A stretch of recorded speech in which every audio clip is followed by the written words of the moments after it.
Hi friends, welcome to mega DSC short number 17. ముందుగా English మెథడ్లో కొన్ని బిట్లు చూద్దాం. ఒకటవది, Urdu language belongs to which family? Dravidian, Indo Arabic, Indo Aryan, Sino Tibetan.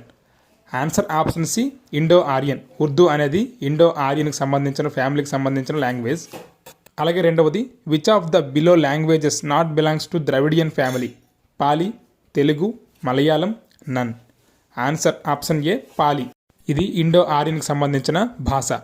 ఇప్పుడు టాపిక్ చూద్దాం. The languages of the Indian subcontinent are divided into various language families of which the Indo Iranian and the Dravidian languages are the most widely spoken.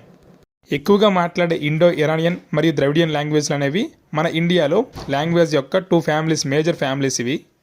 ఇక్కడ Indo Aryan అనేది Indo ఇరానియన్లో ఒక major branch అన్నమాట. మళ్ళీ ఇందులో Indo Aryan languages ఏవి అంటే Sanskrit, పాలి, హిందీ, ఉర్దూ. ఈ 4 కూడా ఇండో ఆరియన్ లాంగ్వేజెస్. అలాగే ద్రవిడియన్ లాంగ్వేజెస్ తమిళ్, తెలుగు, కన్నడ, మలయాళం. ఇక్కడ మనకి సౌత్లో ఉర్దూ మాట్లాడతారు కాబట్టి మనం ద్రవిడియన్ లాంగ్వేజ్గా దాన్ని తప్పు చేసే ఆస్కారం ఉంది కాబట్టి అక్కడి నుంచి బిట్ వచ్చే ఛాన్స్ ఉంటుంది. కాబట్టి ఇక్కడ ఉర్దూ అనేది ఇండో ఆరియన్గా మనం గుర్తుంచుకోవాల్సిన అవసరం ఉంది. ఇలానే మరిన్ని బిట్స్తో మీ ముందుకు వస్తాను. Please subscribe, like and share our channel. Thank you.